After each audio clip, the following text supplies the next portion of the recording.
Hi, everybody. This is Marcy with the Overcomer podcast. Welcome to episode 2.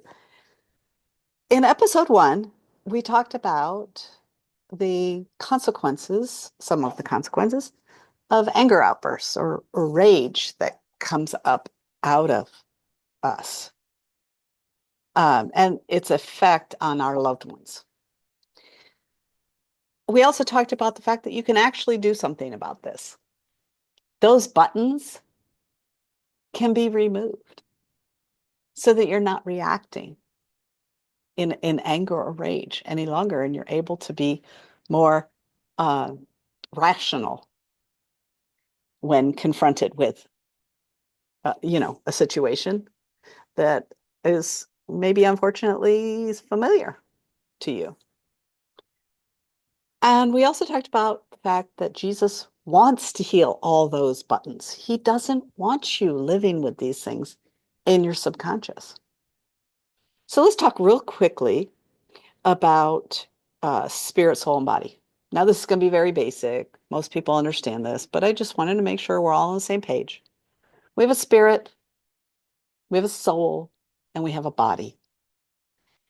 And what amazing creation. Within that soul is our subconscious. And our subconscious, and actually your body and your spirit also know absolutely everything you've ever been through. It remembers the traumas, the happy things, the think about when you smell something that reminds you of your grandmother's house, or your mom made cookies as you were when you were growing up, and you step into a bakery that has that same smell. That's memory. That's your body remembering. Um, and those buttons, that's your subconscious, your soul hurt and remembering. Okay. So again, it's not necessary to live with these things. In Galatians 5:1 says, "For it is for freedom that Christ set us free."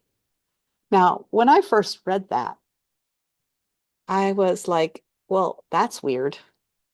That it's kind of circular reasoning, right? Yeah, he set us free so we could be free. Okay, what does that mean? But when I started healing and realizing that that is freedom, that that transforming what I hold on the inside is freedom.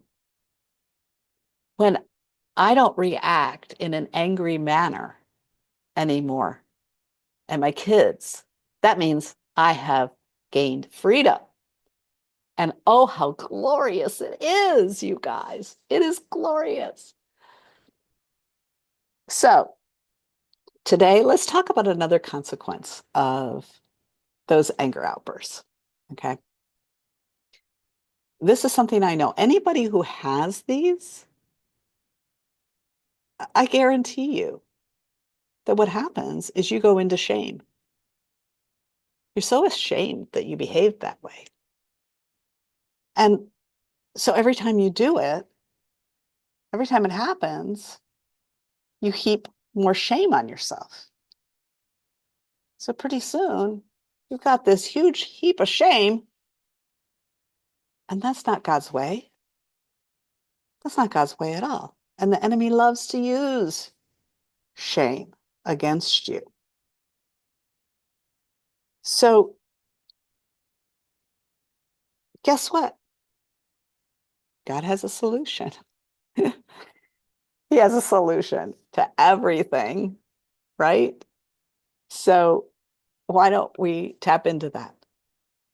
Okay. Jesus went to the cross for us, right? He died so that we could lay all of this stuff on him. In fact, It got laid on him 2,000 years before you were even born. So why are we holding on to this stuff? Mainly because we don't know we can get rid of it, right? That's what I'm here for. Okay. So let's talk a little bit about guilt and shame. And thank Chris Blackaby for these definitions. Guilt is something that it says, I did something wrong. But shame says, there's something wrong with me. And I used to know, absolutely know, there was something fundamentally wrong with me. I remember saying it. I remember thinking it. But that's not God's way. God thinks you're perfect. He loves you. You make him happy. You make him smile. And I know that for a lot of people, that's really hard to believe, but it's true. So if that's true, then we need to think the way he does, right? So there's nothing wrong with you. There is nothing wrong with you. Do you need some cleanup? Yeah, probably. But there's nothing wrong with you. That's not something that's that's fundamentally wrong with you. So I used to carry a lot of shame, and Jesus set me free. So this is a super short podcast, you guys. I just want to do something really practical because that's who I am. Let's do this. If you are one of those people that has angry outbursts, that you can't stop, that whatever, and you heap shame on yourself, or if you have shame for anything, let's just take a minute. Okay. I want you to close your eyes and I want you to kind of go around in your subconscious and just gather up all that shame. Picture in your mind's eye. Let's say you have a box. Get a box in your mind's eye and start putting that shame in that box. You can say,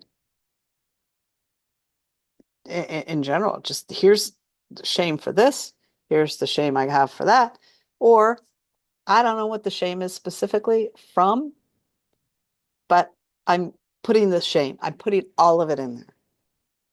So, Jesus, I ask that you would help people right now to put all that shame in their boxes. Every little bit of it. Lord, would you go through each and every person's soul and pull out shame so they may be set free? Help them to put it in the box.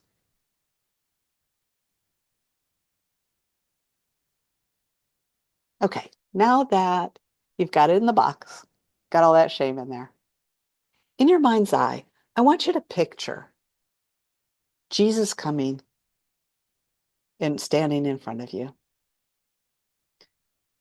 And I want you to hand him that box.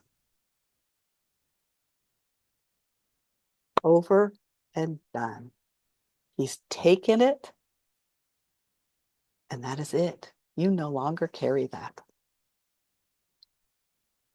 Now, if something happens and you find yourself heaping shame on yourself again, do the same thing again.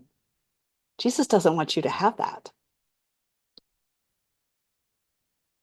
Give it up to him, and you'll be set free. And I would love to hear in the comments anybody's experience if they've done this. Tell us your story. We'd love to hear it. Testimonies. They overcame by the blood of the Lamb and the word of their testimony. So you all have a great day.